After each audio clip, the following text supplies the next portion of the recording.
संकट प्रत्येक मनुष्य पर आते हैं, परंतु बुद्धिमान व्यक्तियों को संकटों और आपत्तियों से तभी तक डरना चाहिए जब तक वे सिर पर न आ जाएं। संकट और दुख आने पर तो व्यक्ति को अपनी पूरी शक्ति से उन्हें दूर करने का प्रयत्न करना चाहिए। मूर्ख व्यक्ति से दूर ही रहना चाहिए, क्योंकि मनुष्य दिखता हुआ भी वह 2 पैरों वाले पशु के समान है। वह सज्जनों को उसी प्रकार कष्ट पहुंचाता रहता है जैसे शरीर में चुभा हुआ कांटा शरीर को निरंतर पीड़ा देता रहता है।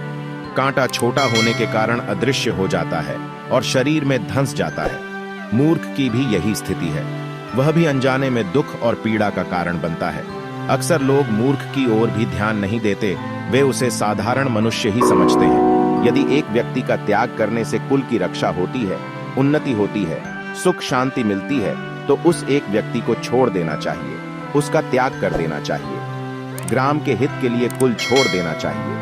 यदि एक गांव को छोड़ने से पूरे जिले का कल्याण हो, तो उस गांव को भी छोड़ देना चाहिए। इसी प्रकार आत्मा की उन्नति के लिए सारे भूमंडल का ही त्याग कर देना चाहिए। पक्षियों में कौआ, पशुओं में कुत्ता, मुनियों में क्रोध करने वाला और सामान्य जन में दूसरे लोगों की निंदा करने वाला व्यक्ति दुष्ट और चांडाल होता है। जो व्यक्ति निरंतर परिश्रम करते रहते हैं, उनकी गरीबी स्वयं दूर हो जाती है। परिश्रम करके भाग्य को भी अपने वश में किया जा सकता है।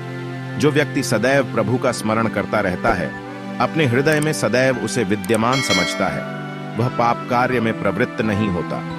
श्लोक के दूसरे भाग में कहा गया है कि मौन रहने से लड़ाई झगड़ा नहीं होता, अर्थात विवादों का समाधान है मौन। यह बात जीवन के सभी पक्षों पर लागू होती है। विद्या में कामधेनु के गुण होते हैं, उससे असमय में ही फलों की प्राप्ति होती है। विदेश में विद्या ही माता के समान रक्षा और कल्याण करती है, इसलिए विद्या को गुप्त धन कहा गया है। सैकड़ों गुण रहित और मूर्ख पुत्रों के बजाय एक गुणवान और विद्वान पुत्र का होना अच्छा है, क्योंकि हजारों तारों की अपेक्षा एक चंद्रमा से ही रात्रि प्रकाशित होती है। जहां मूर्खों की पूजा नहीं होती, जहां अन्न आदि काफी मात्रा में इकट्ठे रहते हैं, जहां पति पत्नी में किसी प्रकार का कलह लड़ाई झगड़ा नहीं, ऐसे स्थान पर लक्ष्मी स्वयं आकर निवास करने लगती है। संसार में ऐसा कौन सा कुल अथवा वंश है जिसमें कोई न कोई दोष अथवा अवगुण न हो। प्रत्येक व्यक्ति को किसी न किसी रोग का सामना करना ही पड़ता है। ऐसा मनुष्य कौन सा है जो व्यसनों में न पड़ा हो, और कौन ऐसा है जो सदा ही सुखी रहता हो, क्योंकि प्रत्येक के जीवन में संकट तो आते ही हैं। आचार्य चाणक्य ने यह बात ठीक ही कही है कि कोई विरला ही वंश अथवा कुल ऐसा हो जिसमें किसी प्रकार का दोष न हो। इसी तरह सभी व्यक्ति कभी न कभी किसी रोग से पीड़ित होते हैं। जो मनुष्य किसी बुरी लत में पड़ जाता है अथवा जिसे बुरे काम करने की आदत पड़ जाती है, उसे भी दुख उठाने पड़ते हैं। संसार में ऐसा कोई व्यक्ति नहीं है जिसे सदा सुख ही मिलता रहा हो और संकटों ने उसे कभी न घेरा हो।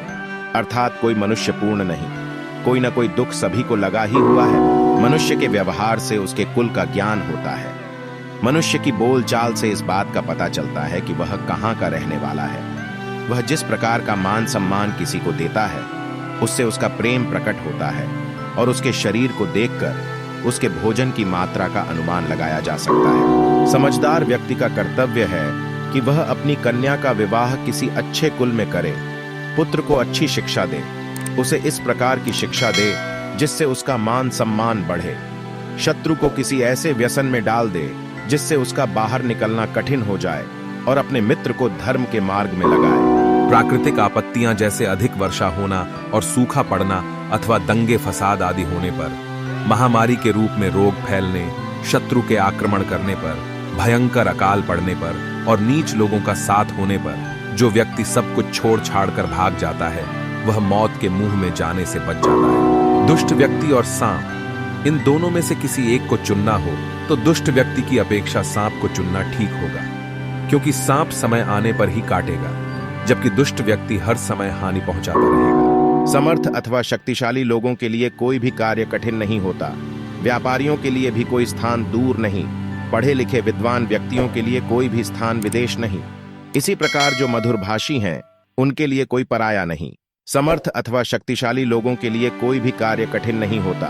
व्यापारियों के लिए भी कोई स्थान दूर नहीं, पढ़े लिखे विद्वान व्यक्तियों के लिए कोई भी स्थान विदेश नहीं। इसी प्रकार जो मधुरभाषी हैं, उनके लिए कोई पराया नहीं। अत्यंत रूपवती होने के कारण ही सीता का अपहरण हुआ। अधिक अभिमान होने के कारण रावण मारा गया। अत्यधिक दान देने के कारण राजा बलि को कष्ट उठाना पड़ा। इसलिए किसी भी कार्य में अति नहीं करनी चाहिए।